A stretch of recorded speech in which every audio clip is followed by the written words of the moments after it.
Rọ̀jò àánú rẹ̀ lé mi lórí. Rọ̀jò àánú rẹ̀ lé mi lórí. Kí n lè ránú gbà lọ́sẹ̀ yìí o bàbá. Rọ̀jò àánú rẹ̀ lé mi lórí. Àní kí n lè ránú gbà lọ́sẹ̀ yìí Olúwa. Rọ̀jò àánú rẹ̀ lé mi lórí. Ìwọ tó ń gbọ́ mi, òjò àánú Olúwa yóò rọ̀ sórí rẹ ní orúkọ Jésù. Gbọ́, àánú ló nílò. Kò ń ṣe nípa ipá, bẹ́ẹ̀ ni kì í ṣe nípa agbára. Àánú Ọlọ́run, èmi á máa sọ fẹ́nìyàn wípé àánú la rí gbà tí Ọlọ́run fi dá wa lénìyàn. Ó ní ẹ wá, ẹ jẹ́ á dá ènìyàn ní àwòrán ara mi. Àánú ni, àánú la rí gbà. Torí tó bá dá wa lẹ́ranko, kí la lè rí ṣe sí? Pariwo, rọ̀jò àánú rẹ̀ lé mi lórí. Rọ̀jò àánú rẹ̀ lé mi lórí. Kí n lè ránú gbà lọ́sẹ̀ yìí Olúwa. Rọ̀jò àánú rẹ̀ lé mi lórí. Gbọ́, àánú Ọlọ́run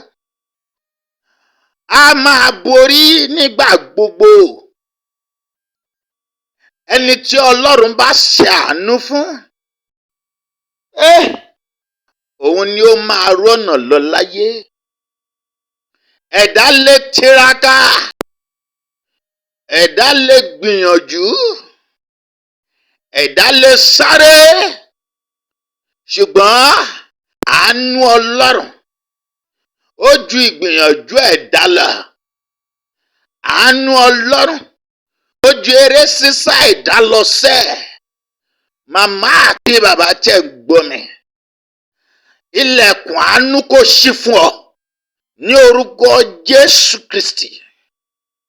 Àní mo wí gbólóhùn àṣẹ yìí títa wípé láti òní lọ, níbikíbi tí bá yà sí, ó yá ẹ lọ rí àánú gbà orúkọ Jésù. Mo wí gẹ́gẹ́ bí ikọ̀ àti ìríjú Ọlọ́run. Mo sọ̀rọ̀ pẹ̀lú àṣẹ Ọlọ́run ìpè Yoke Gospel Ministry. Ọlọ́run Salvation is Freedom. Ẹ dìde.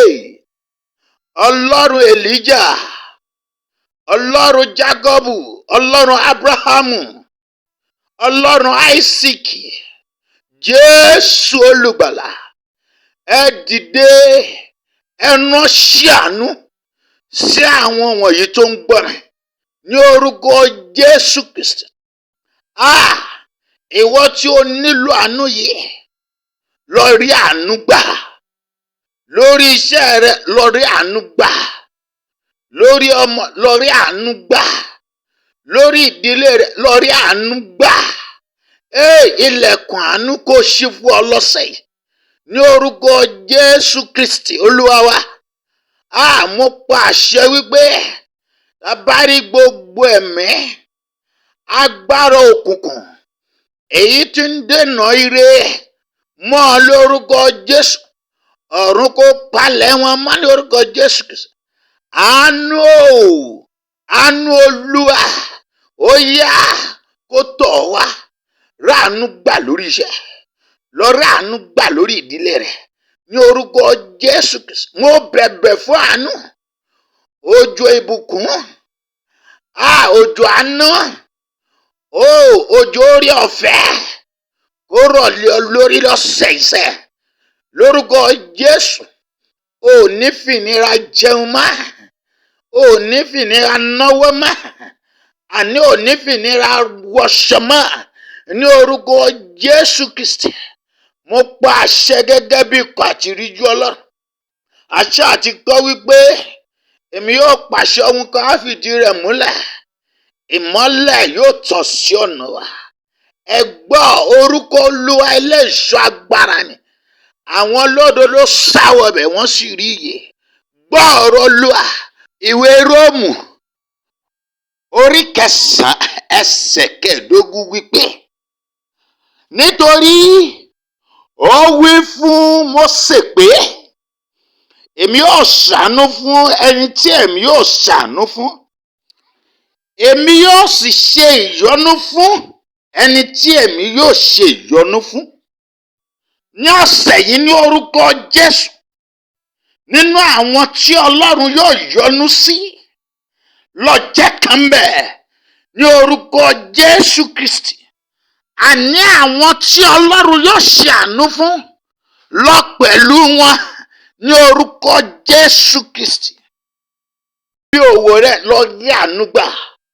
Gbọ́ mi lọ́sẹ̀ yìí, ọmọdé á ṣe ọ́ láàánú, àgbàlagbà á ṣe ọ́ láàánú, obìnrin á ṣe ọ́ láàánú, ọkùnrin á ṣe ọ́ láàánú ní orúkọ Jésù Kristi. Áńgẹ́lì á ṣe ọ́ láàánú lórúkọ Jésù. Lọ́sẹ̀ yìí wàá kọrin ayọ̀, wàá rẹ́rìn ayọ̀, wàá kọrin tuntun, wàá jíjó ọpẹ́. Mo wí gbólóhùn àdúrà yìí sínú ayé rẹ̀. Gbogbo ogun ìdádúró sójúkà, ó yá ó dópin láyé rẹ̀ lórúkọ Jésù. Àánú kó ṣílẹ̀kùn ògo rẹ̀ lọ́sẹ̀. Nílé iṣẹ́ rẹ̀ lọ rí àánú gbà, níbi iṣẹ́ rẹ̀ lọ rí àánú gbà. Ọ̀run á ṣílẹ̀kùn oríire fún ọ ní orúkọ Jésù. Ayọ̀ ọpẹ́ á yọ fún ọ ní ọ̀sẹ̀ yìí sẹ́, ní orúkọ Jésù Kristi. Wàá rí àánú gbà. Gbogbo ibi tí o bá kọjú sí ní ọ̀sẹ̀, àánú á sọ̀rọ̀, àánú á sọ̀rọ̀ fún ọ, àánú á fọhùn fún ọ, àánú á sọ̀rọ̀ fún ọ ní orúkọ Jésù Kristi. Bẹ́ẹ̀ ló máa rí, ó ti rí bẹ́ẹ̀. Jésù Olúwa wa. Amin. Jésù ni Olúwa. Thank you. Wow. Please subscribe to our YouTube channel at Olorun 1930 TV for music, prayers, messages, movies by evangelist James Adeniyi, aka kinikinse. God bless you.